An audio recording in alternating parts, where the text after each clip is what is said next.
Suma. Setelah setelah Musa dipanggil, aku tahu bahwa Musa itu pernah membunuh ketika salah satu pengawal ya, perbudakan ya, membunuh orang Mesir, itu aku tahu. Tetapi aku mengatakan setelah lu kuping pakai gitu. Makanya lu dengar pakai kuping, jangan dengar pakai mata.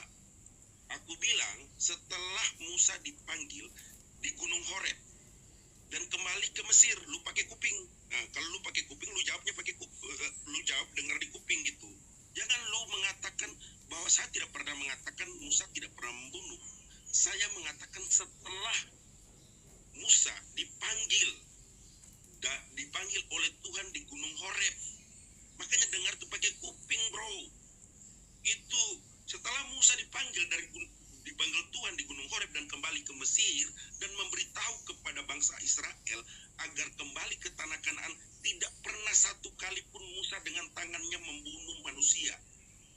Gua bilang begitu, pakai kuping nih, bro. Dengar pakai kuping.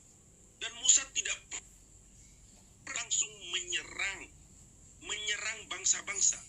Tidak perbandingkan dengan Anda. Lalu Anda memframing bahwa itu sekedar cocok ya kalau mau analogikan seperti itu.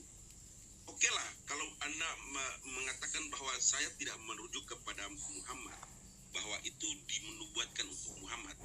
Tetapi saya mau bertanya kepada Anda, itu nubuatan untuk siapa kalau bukan untuk Yesus? Siapa yang diberi firman di dalam mulut? Siapa yang menyampaikan firman keluar dari mulutnya sendiri? Siapa selain Yesus? Dan siapa yang melakukan ajaran kasih selain Yesus, yang menerapkan ajaran kasih sesuai dengan 10 perintah Allah tadi? Lu jawab itu. Makanya dengar itu pakai kuping, bro. Lu mau ngajarin gua bahwa gua nggak tahu bahwa Musa pernah membunuh seorang Mesir, seorang pengawal, itu lu salah. Gua nggak mengatakan seperti itu.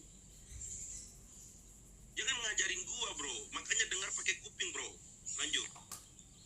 Oke, Pak Malik, nanti dia sama Pak. Iya, mungkin bro kita kasih kesempatan kawan kita Suma selesaikan dengan Bro Arjuna, Bro host. Silakan Bro Suma. Ya, baik, makasih ya.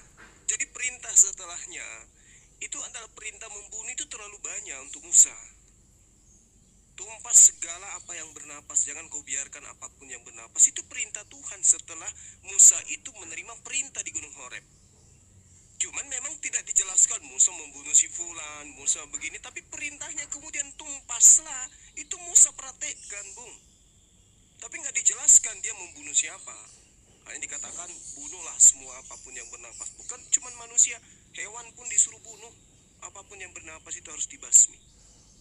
Kemudian ketika saudara bertanya kepada saya, Nabi yang sama seperti Musa, tadi saya sudah jelaskan lebih dulu. Dengan gugurnya Yesus, maka harus tampil tokoh yang kemudian sama seperti Musa. Saudara-saudara dari Israel, dari tengah-tengah mereka, dari saudara-saudara mereka. Saudara Bani Israel itu tentu adalah Bani Ismail. Itu yang perlu saudara pahami.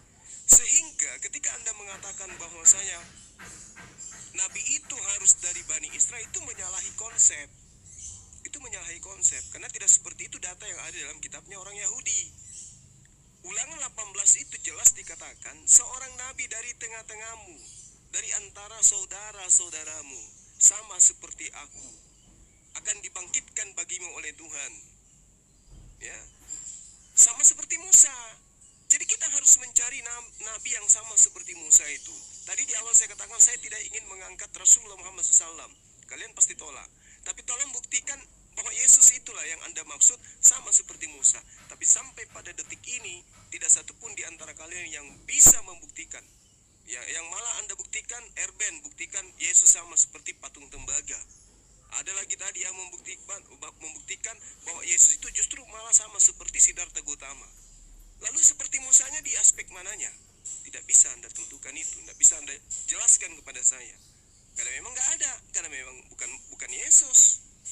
Nah, kalau kita berbicara mengenai indikasi ini jelas, dikatakan bahwa aku akan menaruh firmanku di dalam mulutnya.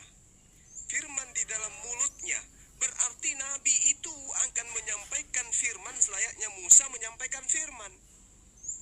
Musa menyampaikan firman. Lalu kemudian kaumnya mengikuti firman itu. Lalu kemudian Musa alaihissalam juga punya kitab. Nah, aku akan menaruh firmanku dalam mulutnya.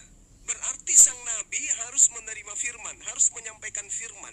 Firman itu harus kita buktikan mana. Nah, sekarang kalau kita cari Al-Qur'an, cari firman dari Yesus, yang mana firman dari Yesus?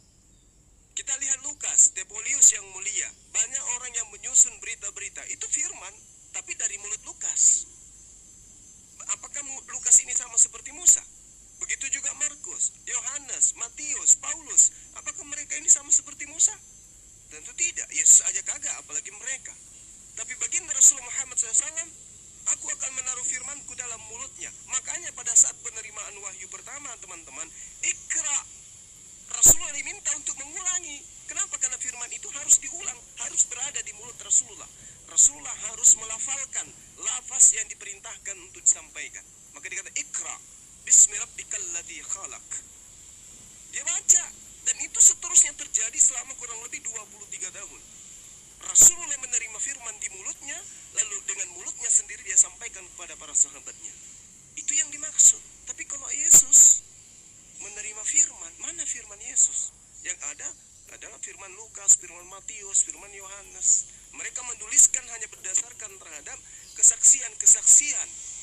Bukan dia mendengarkan dari firman yang terlontar dari mulut Yesus. Dan Yesus tidak ada legitimasi terhadap perjanjian baru bahwa itu adalah firmanku, nggak ada. Silakan, saudara.